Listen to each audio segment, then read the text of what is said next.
Hey, welcome into Sports Bit. Betting Insight today, Pauly and Teddy, SBRpicks.com, Thursday, April 5th. Big game breakdown, the doubleheader on TNT. 6 days left in the regular season.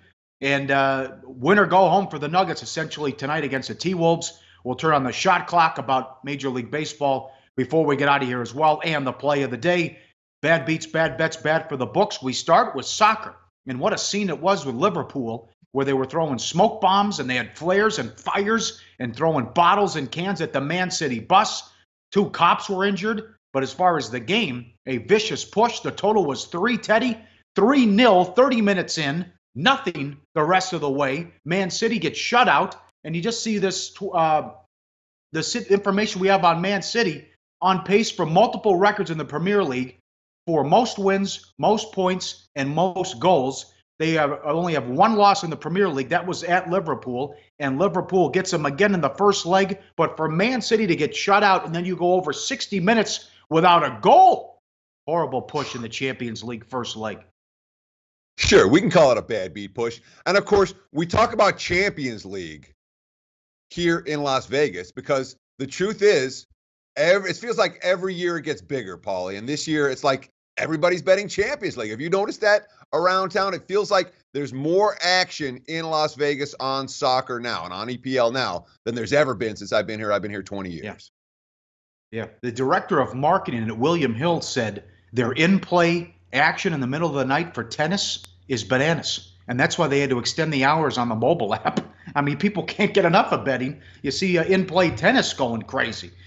This didn't make any sense to me. Bad bet. They were going against Keuchel. The Orioles from 185 down to 150. They lost 3-2. Astros moved to 6-1 on the season. Yeah, I mean, sometimes you talk about big dogs that hang around in a game. You say, oh, this can't be a bad bet. You know, they hung around. They were in it. That's baseball. Bottom line is Baltimore 35-cent move against Houston. Oh. I understand Keuchel's long-term splits aren't great home road. But we showed last year that he was much better on the highway, and he pitched well again yesterday. A little bit shocked by Baltimore's heavy money. Keuchel dominates the game. I understand this one. The Mavs set everybody yesterday in the game at Orlando, and they pounded the total 203.5 down to 197, but it fell 205. A lot of late fouls and shenanigans there with the scramble points, and Orlando wins by 5. Yeah, I mean, when you start getting involved in late season matchups between Orlando and Dallas, when you talk about lottery versus lottery, you get shenanigans. There certainly were shenanigans last night. Bettors pounded the under. Game sneaks over late. Tough bet. Tough beat. Whatever you want to call it. Bottom line, all that under money lost. Yeah. Not a lot happened last night in the card. Not a lot of movement in the markets. But here's one. It's going to happen almost every day. Yankees from 230 up to 260. Stanton goes deep. After striking out 5 times and getting booed, they win 7-2. Severino pitched well. And the Celtics-Raptors under was a rocking chair game, 206 down to 203. And it was the Celtics scored in the 70s in that one. Yeah, sure. Let's start with the Yankees. And this is a theme. It's been a theme all week on SportsBit, where the money's coming into the Yankees are winning, the Yankees are cashing tickets. Remember last year, the sports books couldn't price the Dodgers high enough. When you talk about Major League Baseball run lines, you can't, or money lines, you can't ever turn a winner into a loser. When the team wins, they're going to cash, and there's nothing they can do about it. So the books try to price it high enough so that when the team loses, they're going to make up some of the money that they lost when that team was winning. Dodgers got money every game last year, months on end. Yep. We're seeing that already from the Bronx Bombers. And when you talk about Celtics and Raptors, Terry Rozier came back for Boston last night. They needed a point guard. It didn't matter. Terry Rozier stunk up the joint, and the Celtics could not hit a shot against Toronto. Under money cashes with relative ease. Boston, we'll call it a no-show. Celtics, one of their worst games of the season.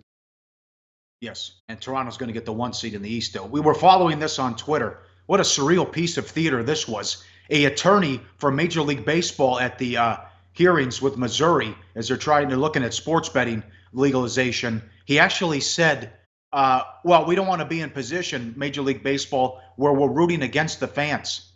You know, the goal is to get equal amount of action on each side. Does they understand when there's a game played, someone wins and someone loses? Oh, my God.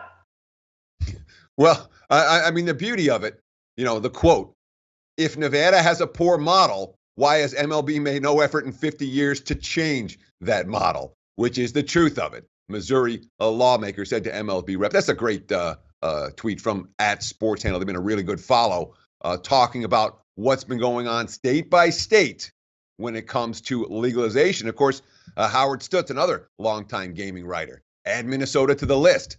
Move to legalize sports betting is afoot at the legislature. So we talk about the 20-plus states. Seems like every day or every week, another state looks to get involved. This, my friend, Pauly, is a freight train that just continues to roll. More and more, it looks like MLB and the leagues aren't going to get that 1% fee that they asked for. They might get a 0.25%. They're sure not going to get 1%. And more, it looks like state after state is going to make a move towards legalization once the Supreme Court ruling comes down. And hopefully it comes down in the direction that we think it will. What do you think? I haven't talked to you in a while. What do you think? David Purdom, ESPN Chalks, makes New Jersey a 240 favorite. Yeah, I've seen numbers higher than that. I saw -$4. Wow. I would, yeah. Again, it's just lines that people are talking about. I haven't seen a bettable line -$4, but it's clear that the Supreme Court would not have taken the case in the way that they did if there wasn't an interest level in overturning it. Certainly the line of questioning from the hearing was something that many industry guys felt very positive about.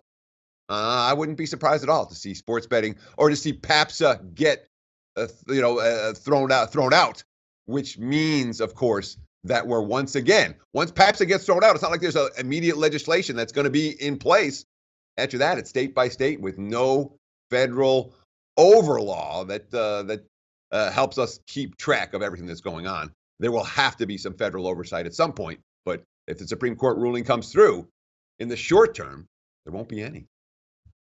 Yeah, probably June. Expect that ruling. Up next, big game breakdown. Doubleheader on TNT. Huge. Lose back for the Cavs. Wizards and Cavs, T-Wolves and Nuggets on SportsBit 2.0. Betting insight today on SBRpicks.com. Go to SBRodds.com. Browse, compare, and shop live odds available at top online sportsbooks. Back on SportsBit, betting insight today. Follow us on Twitter. I'm at Real SportsBit. He is at Teddy_covers. Big game breakdown. As always, thanks to Intertops. 22 years online. Sign up, deposit, and win. Wizards and Cavs, TNT. Cavs 5.5, 218. And they are tied with Philly for the 3 seed. And they play tomorrow. It's a monster game. Philly's at home, and they catch the Cavs on a back-to-back. Washington is now the 7 with tiebreakers, tied there with Milwaukee. Looks like Washington's going to get the 8. I don't expect them to win tonight. And Miami has an easy schedule. So I think it's going to go Miami, Milwaukee, and then Washington. And Washington will face Toronto. Although if I'm Washington, I want to play the Celtics. But we'll see how it works out the rest of the way. The Wizards can't get anywhere from the 6, 7, and 8. But this is big. They're running out of time to figure it out. Because Wall came back. And they played well and beat Charlotte in the second half. But then they got blown out at Chicago. And then they were destroyed at Houston. And Wall, they were -18 when Wall was on the floor. Yeah, you look at the numbers for John Wall in the loss at Houston on Tuesday. They're not pretty. 3 of 10 shooting, 8 turnovers for John Wall in that ballgame. Of course, this is a Wizards team right now as high as 33-1 to win the East. They're looking at 6, 7, and 8 seeding. The bad loss to Chicago, and then maybe the worst loss to Houston because they were trying in that game, and it wasn't the second night of back-to-backs. Of course, the quote from Wall, I tried to make a couple of passes where I thought people would be, but they weren't. So it's a testament in me getting used to playing with the guys again and guys getting used to me and being in the right situation. But those are my mistakes. Now, we talk about Wall and the potential for the postseason. Look at his minutes by year. This is a great graphic. 2015, 2016, 2017, all huge minutes. This year, going into tonight's game, less than half the minutes that he's played. So he's going to be fresher than he's ever been for the postseason. That being said, the freshness isn't going to matter if they aren't in sync. And right now, the Washington Wizards are a team that is not playing good basketball on either end of the court. Although, kind of a statement game for Washington tonight, as you mentioned, especially with the Cavs in potential look ahead for tomorrow's ball game at Philadelphia. Yeah, and the Cavs could get the 3, the 4, or the 5. So these next two games are huge for Cleveland. They get Lou back. They went 8-1 straight up in ATS without Lou. And the run that the LeBron has been on, that's interesting. Huh? LeBron was Superman once Lou went out. 37 minutes a game. He was averaging 28, 9, and 9. Guy's Superman. Doesn't get hurt, doesn't get tired. But cause for concern, the last 8 games, James in. Net points per 100 possessions, plus 10. When he's out, minus 11. All kinds of issues. The offense has been terrific lately, and Calderon has played well. LeBron quote, "We don't know what we can become. We have no idea. Right now we're playing good ball. We want to try to continue that, but we don't know what we can become. We have not been whole all year, and we'll see." Hill's got the bad ankle, but a guy who was big again in the win against Toronto, especially in the first quarter, was Calderon. Sure, but this is a bad matchup for Cleveland tonight, no question. When you have Hill, I mean, he's questionable for tonight. He's not officially out, but if he goes, he may not be 100%. Calderon, he outplayed Kyle Lowry the other night. That's the exception rather than the rule, particularly on the defensive end of the court. In theory, John Wall is supposed to be able to run circles around Jose Calderon from start to finish of this ball game. And you talked earlier about who Washington was looking to face in the first round. Stuff I've been hearing is that the Wizards are looking to face Cleveland in the first round, a team they matched up fairly well with in recent meetings. Yeah. And Cleveland, of all the top teams, maybe the team that Washington thinks they can give the most trouble to. So potential first round playoff matchup here? Maybe. But if it's going to happen, the Wiz got to finish in the 6th seed. The Cavs got to finish in the 3.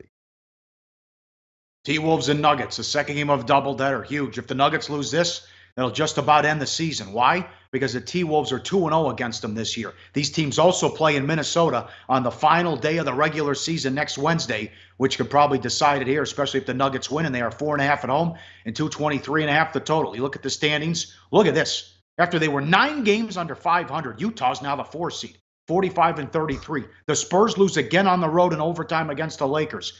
They're tied with OKC. And then I've never seen this before, Teddy. There's 6 days left. 34 losses, 34.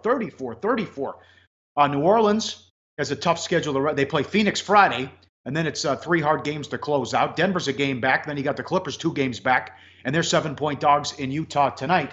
So big meetings here, and the T-Wolves also have a back-to-back tomorrow against the Lakers, but this is a horror show. NBA defense the last 10 games, points per 100. 2 worst in the league here. Minnesota and Denver both giving up 112.7. And slightly worse when the rebounding is done as well with the T-Wolves. I mean, I don't know what to say. This isn't supposed to happen with a Thibodeau coach team, but they're 8-8 since Butler went out. But they've also had an easy schedule too. Remember, they lost at home to Memphis. Earlier, they lost against Atlanta. And when they've gone up against playoff teams, they've been getting their asses kicked. Yeah, they sure have. It hasn't even been close. When you look at their last 9 ball games, they played 4 games against playoff teams. 0-4 straight up, 0-4 against the spread, average loss by more than 15 points per game. Now, you're right. They barely beat the bottom feeders. They beat the Mavs by 1. They beat the Knicks by 4. They lost outright at home to Memphis. They were 13.5 point chalk in that game. But from a what's that? I was going to say, I mean, imagine if they missed the playoffs because they couldn't beat Memphis at home. It's terrible. Yeah, sure. No doubt. But it's a spot now where they have had 3 consecutive days off after that really bad home loss where they lose 121-97 to Utah. You know, Coach Tibbs. It's hard to win if you don't play defense. It's about competition, competing on every play. We always talk about the 2 things that are the execution and the intensity. So what we did tonight wasn't good enough. Well, not even close. Yeah, you're not kidding. You lost by 24 at home to the Jazz. So, you know, we're wondering, is it going to be Jimmy Butler to the rescue for Minnesota? The official word tonight is questionable. I remember he got hurt the first game after the All-Star break, but I was reading more this morning. It doesn't look like he's going to be able to go yet. And again, they play at the Lakers on Friday. Probably him and Jeff Teague looking to get back in the lineup perhaps Monday at home against Memphis. There's a chance Butler might play tonight, but in the meantime, right now, Minnesota, as you showed in that graphic earlier, playing as bad defensively as any team in the NBA.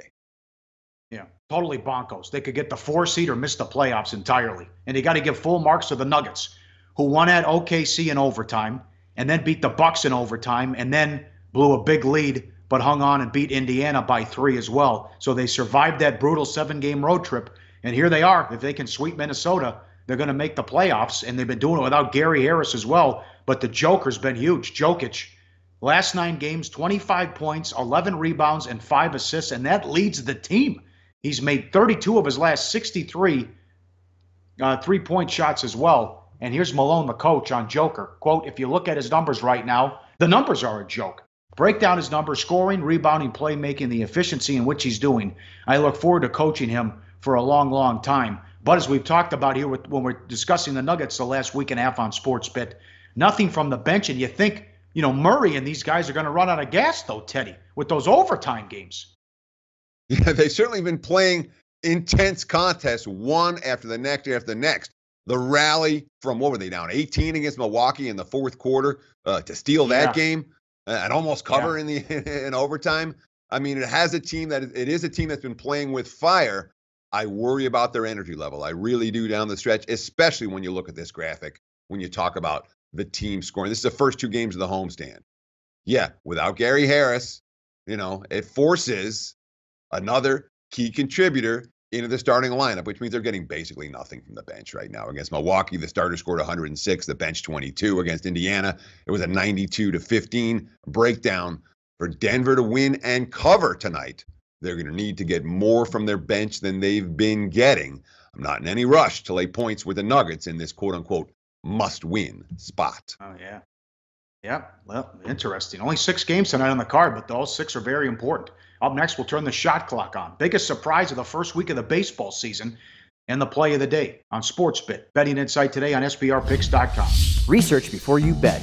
Be sure to check out SBR Picks for the best game predictions, breakdowns, and much, much more. We're back on SportsBit. Pauly and Teddy, SBRpicks.com. Let's turn that shot clock on, baby. First week of the baseball season in the books.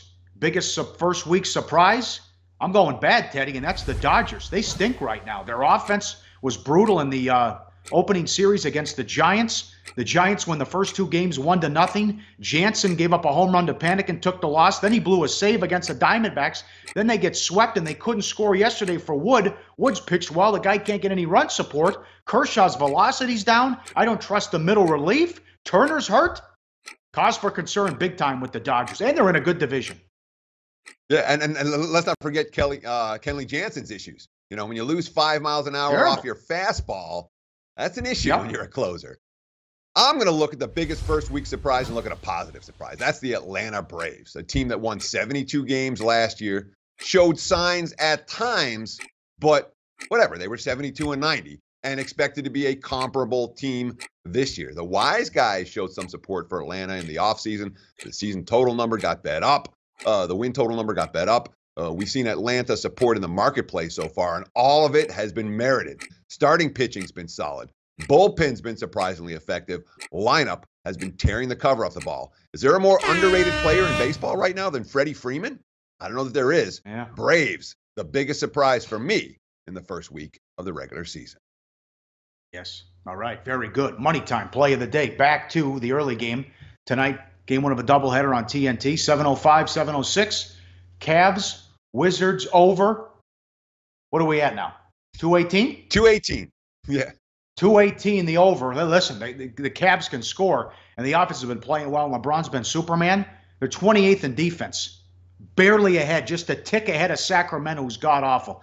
109.3 points per 100 possessions. Sacramento's 109.4. We don't even count Phoenix. I mean, this is going to be historic. Phoenix could be at the bottom, the worst in offense and defense. So, and the Wizards will get theirs. I know they get up for these games, and they're not afraid of LeBron, and they think they can hang and give them some tough games. So Beal and Wall should get theirs tonight. Let's go over the total in that TNT game. We got NFL draft props, baby. 31 of them at William Hill. We'll go over some of those tomorrow. Recap round 1 of the Masters and a big card in the NBA. We'll talk to you then. Thanks for watching. Tell your friends. We're back. SportsBit 2.0. Betting insight today on SBRpicks.com.